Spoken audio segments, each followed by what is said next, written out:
इस वक्त की बड़ी खबर आपको बता रहे हैं। हिंदू मान्यताओं के अनुसार जो सरस्वती मंदिर था, जो राजा भोज के कार्यकाल यानी कि 11वीं शताब्दी में तैयार किया गया था, जहां के पत्थर, जहां के खंभे, जहां की शिलाएं, जहां की छत इस बात की गवाही देती है कि यहां पर मंदिर ही था।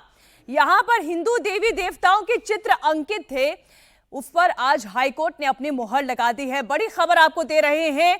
धार का भोजशाला मंदिर ही है, ये मंदिर का प्रांगण ही है, ये हिंदू को समर्पित किया गया, यानी कि यहां पर हिंदू धर्म में आस्था रखने वाले लोग पूजा कर सकते हैं।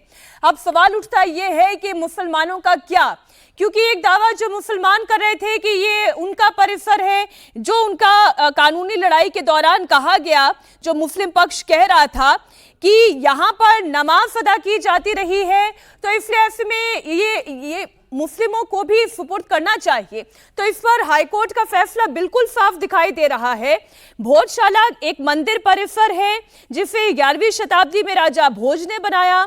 एएसआई का जो सर्वे हुआ, इसके आधार पर यह साफ हुआ कि यहां पर केवल पूजा की ही व्यवस्था है। हमारे सहयोगी अनुराग अमिताभ और अतुल भाटिया दोनों हमारे साथ जुड़े हुए हैं।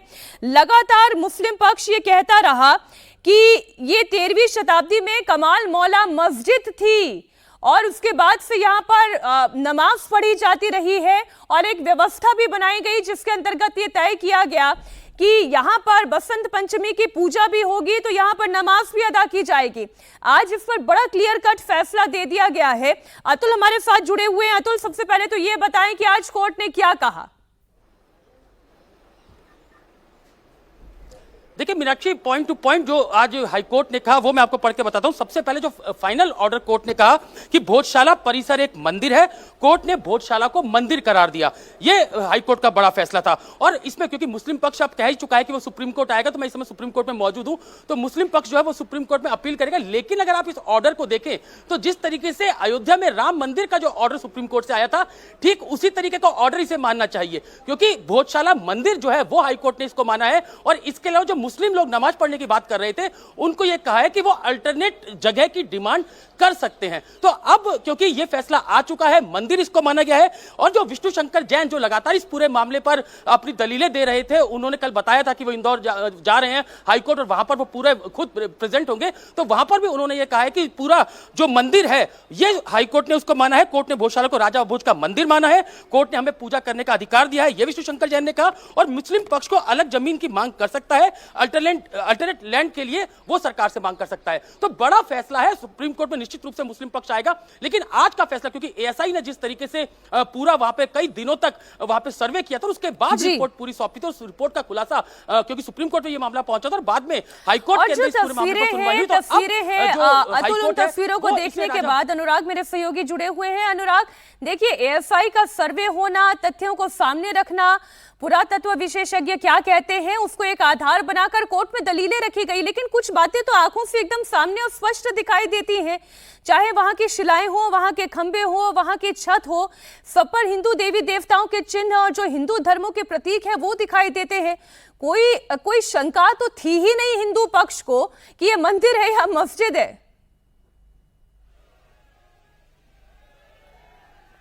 देखिए, हाईकोर्ट ने जो निर्णय दिया है, एएसआई की 98 दिनों तक जो पुरातात्विक सर्वेक्षण चला, चाहे वो कार्बन डेटिंग हो या तमाम तरीके से जो सर्वेक्षण किया गया, 2024 में ये सर्वेक्षण 98 दिनों तक चला, जिसके लिहाज से उसको सही मानते हुए हाईकोर्ट ने ऑर्डर दिया है। उसमें स्पष्ट तौर पर कई जगह ये लिखा हुआ था कि जो यहाँ पर जिन पत्थरों के ऊपर मस्जिद बनाई गई है, दरअसल वो परमारकालीन मंदिरों के स्तंभ, पिलर्स और पिलास्टर्स जिसे कहते हैं, जो कोण होते हैं चौकोर, वो जो है वो हिंदू कालीन मंदिरों से बनाए गए थे।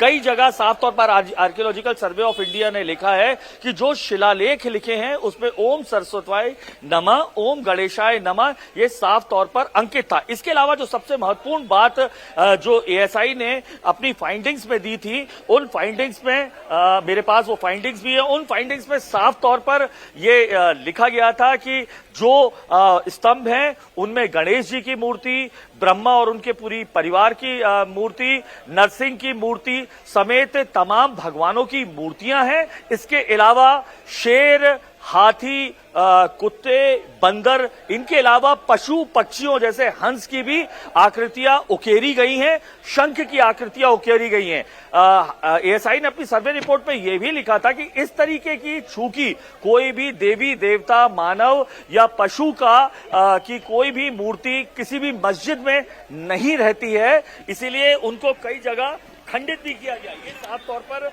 इस पे लिखा गया था। इसके अलावा जो शिलालेख मिले हैं वो शिलालेख परिजात मंजरी, एक जो भरत कवि थे, राजा भोज के जो गुरु कहे जाते थे, उन्होंने 1035 से 1065 के बीच में ये शिलालेख लिखा, जो यहां पर अभी भी मौजूद है। इसके अलावा चूंकि राजा भोज ज्योतिष के बड़े जानकार माने जाते थे, तो जो बड़े बड़े जो काल सर्प योग के जो यंत्र हैं वो यहां पर स्थापित थे। तो तमाम ऐसी जो चीजें थी जिनको आधार बनाकर हिंदू जो है वो कहते आए थे कि ये आस्था का केंद्र है। 1034 में राजा भोज ने, जो मां सरस्वती के बहुत बड़े अनन्य भक्त थे, संस्कृत विश्वविद्यालय की स्थापना यहां पर की थी, जहां देश विदेश से लोग न केवल संस्कृत की ज्ञान, विज्ञान, भूगोल, राजनीति समेत तमाम अध्ययन करने आते थे। मैं आपको बताऊं, कालिदास हो, भवभूति हो, माघ हो, तमाम बड़े बड़े कवियों ने इस संस्कृत महाविद्यालय यूनिवर्सिटी में अध्ययन किया और नालंदा और तक्षशिला के बराबर ये मानी जाती रही।